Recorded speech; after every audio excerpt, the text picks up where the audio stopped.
I wanted to test Grok to see if it could solve this fluid mechanics problem, but more importantly, could it teach me in a step-by-step manner how it went about solving the problem. First, let me explain what this problem is. So we have this reservoir and we have a gate at the bottom.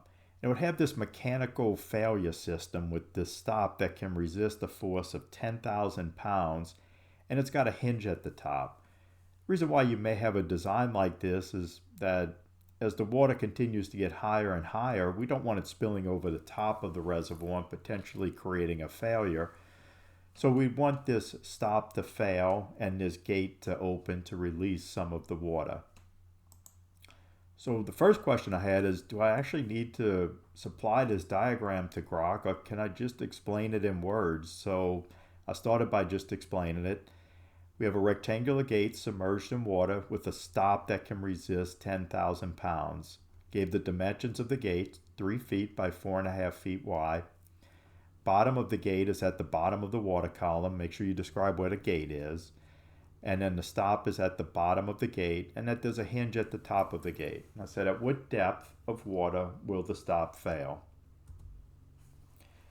So the way that this problem is solved is that we need to take the moments about the hinge, and all that really is just the force, and we have two different forces. One is the resisting force that's created by the stop, so that would be 10,000 pounds of force that's located 3 feet from the hinge. That one's pretty easy, pretty straightforward. But then we also have the hydrostatic force, which is going to increase as the depth gets greater. We need to solve for what that force is and then find out where that resultant force is acting and how far away that is from the hinge. I think Grok did a really good job of explaining overall how to solve this problem. It says that it fails at the stop when the hydrostatic torque, now I had called it moment, but hydrostatic torque is fine.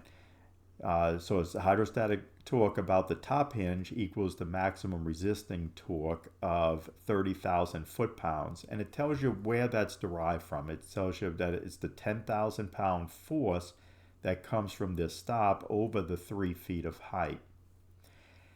And in about 30 seconds, it had given me this explanation and then also gave me the answer saying that the required water depth for this to fail was about 24.7 feet. So I was pretty impressed with it, but I wanted to push it a little bit further to say, well, appreciate you giving me the answer, but I really want to know how you went about solving for it. So recall that the first thing is the resisting moment, which is caused by the 10,000 pounds of force that this stop can resist times the 3 feet. And this is Grok's response that, okay, first thing is you need this torque balance, which is the resisting force times the length, which is 30,000 foot-pounds. Again, that part's very direct. The next part's going to deal with finding out what's going to force the gate to open up, and that's done in 3 steps. The first step is you got to find the hydrostatic pressure at the center of gravity of the gate. Once you have that, you just multiply that times the area of the gate, and that gives you the hydrostatic force. Then you need to find out where is that force acting and how far away is that from the hinge, and that's going to give you the moment. And once that, the moment caused by the hydrostatic force, is equal to the resisting moment, then we know that's the depth of water that this stop is going to fail at. So if we work through this, we take the unit weight of water, 62.4 pounds per foot cubed, and we multiply it times the depth to the center of gravity of the gate. Now, since this is just rectangular, it's going to act, the center of gravity is going to be at the halfway point. So it's halfway from the hinge or halfway from the bottom.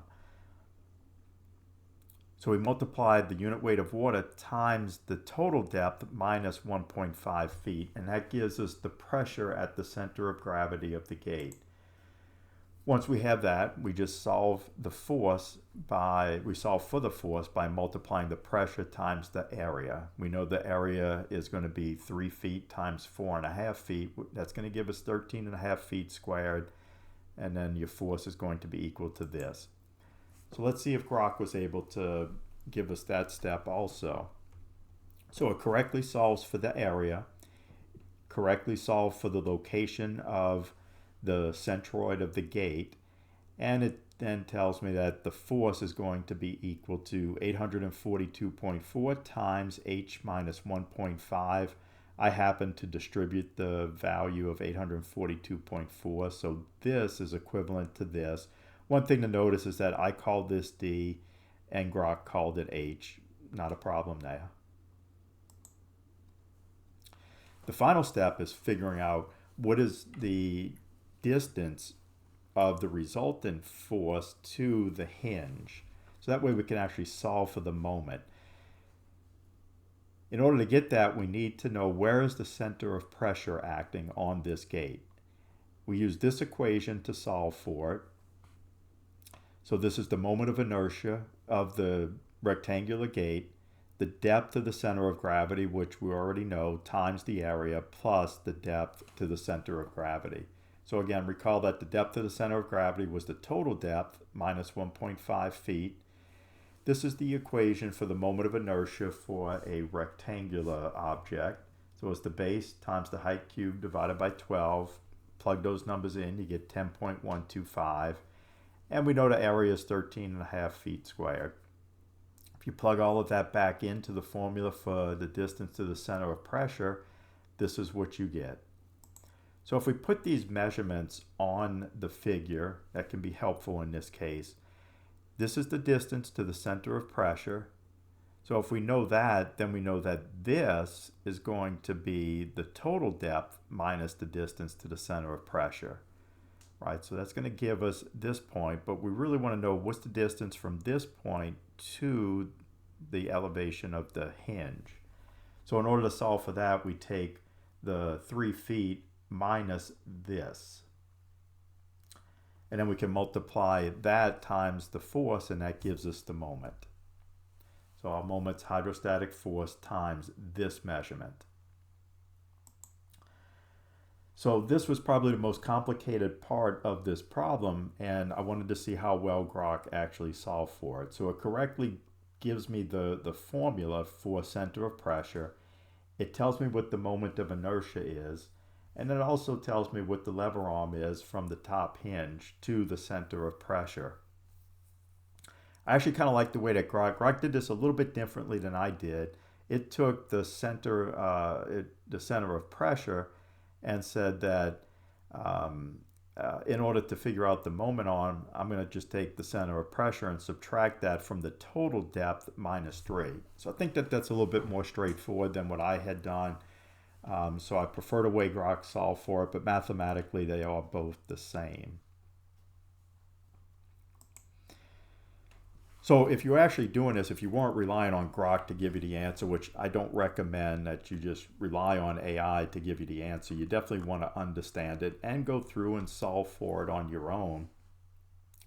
I went and put this into Excel, and I put this can be algebraically kind of complicated since we are solving for this based on depth. And so I put in different trials of depth, and then I solved for the hydrostatic force from the equation that I had derived. I solved for the center of pressure, and then ultimately I did solve for the hydrostatic force moment, and I wanted this number to be close to the 30,000 foot-pound resisting moment. So you could use Solver in Excel, or you could do like I do and just put trials in, and you should arrive at the answer pretty quickly. And you can see I got the same 24.7 that Grok did. So overall, I was impressed with the speed at which Grok was able to solve this problem, and the fact that it could solve it just based on me giving it text. But I was even more impressed with the fact that it was able to actually explain how this problem was solved in a step-by-step fashion. So I do plan to challenge Grok in ways that may not be quite as mathematically direct as this problem was. So if you're interested in that, feel free to subscribe to the channel. If you like this video, go ahead and like it, and I appreciate you watching this one.